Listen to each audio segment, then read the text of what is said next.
Kevin Sidebottom here, speaker, author, and trainer, and I go around and I teach sales organizations and leadership teams how to grow trust and influence with those they come in contact with, which generates higher revenues and higher profits.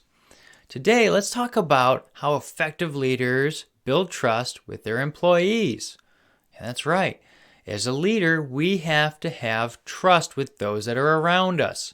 We have to trust them that they can actually do the job, and they have to trust us that we're going to lead them into a path of success and not into the doom and gloom, right?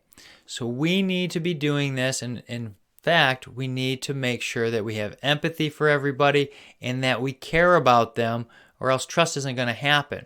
So how do we build trust effectively? Well, I created the Trustworthy program, and I do the keynotes and help people with the trust equation and some of the other aspects. Today in the video, I'm going to give you some aspects of how to build trust quickly, depending on where you're at and how you're interacting with people. I'm going to give you some insight on how you can actually grow yourself, okay?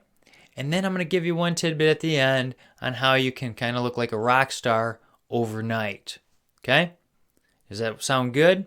Great. Let's get started. So, effective communication is key in building trust.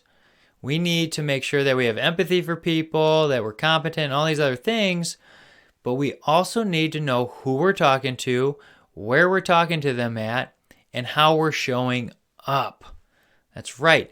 As an effective leader, we need to be effectively communicating with people. Well, the different environments you're in can cause a little bit of distraction and cause us not to hit the mark when we're trying to communicate because people are distracted. It's kind of like multitasking. It doesn't work. You need to focus in on one thing at a time. We need to make sure that we're focused wherever we're at and making sure we're hitting the mark and landing our facts, our figures, and whatever we're trying to communicate to those people. So the environment is key. We're in a heavy subway or explosions are going off. Do you think people are going to listen to us? No, they're not going to get the whole message. So we need to make sure where we're at is going to influence trust and relaxation. The other thing, we need to know how we're showing up. What face are we wearing? What colors you're wearing make a huge impact on how well people trust you.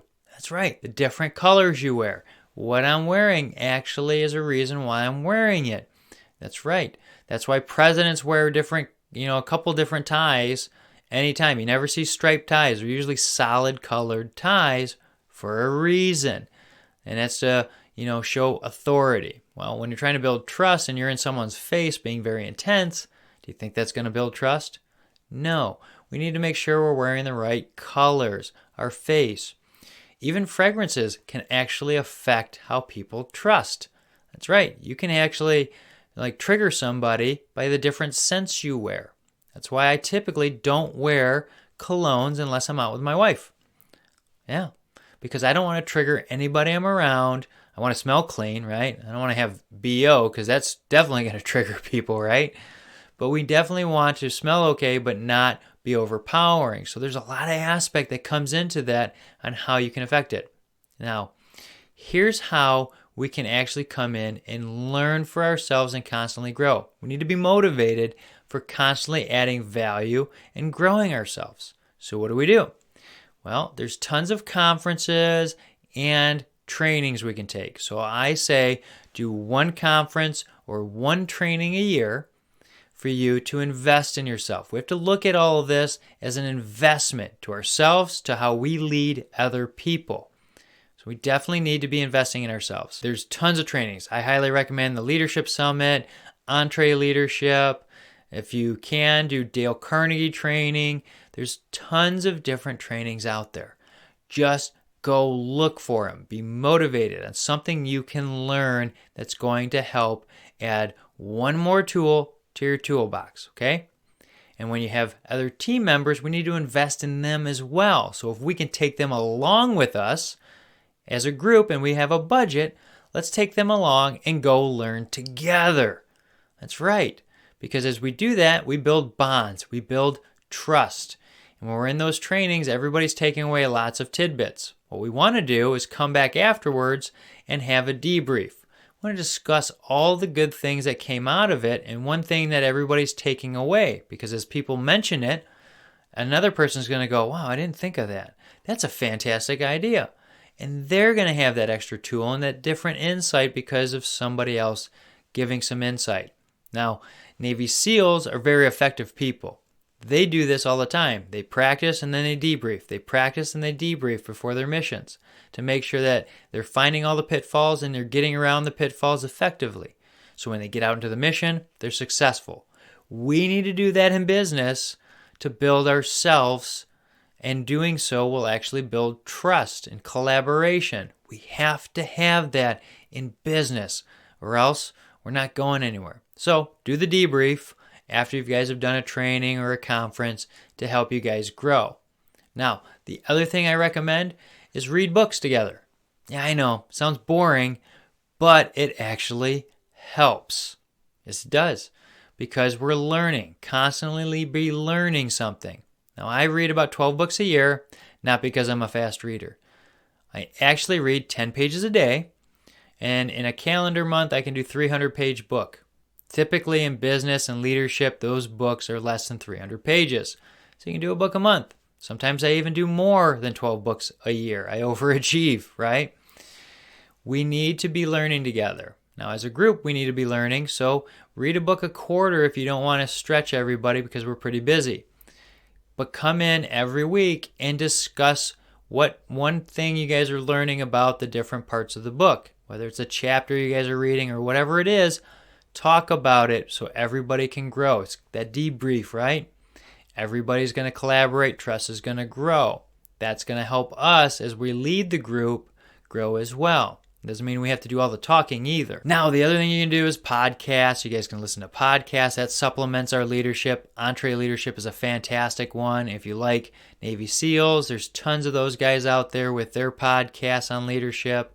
Just find some kind of leadership podcast that will help you add to yourself and be consistently trying to add value to others. By doing so, you'll increase your trust and your integrity with other people. Okay? Now, let's get to that part of how you become a rock star. Most people will go out there, especially salespeople and leadership people, and overcommit and underproduce. By doing so, they're saying, hey, this product is going to revolutionize, it's going to be fantastic, and when it comes out, it doesn't hit the mark all the time. Just look at Boeing. For the last couple of years, one of their big airline jets has been sitting idle. That cost them a lot of money, right? So they need to follow processes and procedures, but they maybe rush something, but at the end of the day, it's cost them a lot of money. What we want to do is make sure that we're undercommitting and underproducing. Now, that doesn't mean we don't commit to anything. On the contrary, we actually commit to stuff, but we do so logically.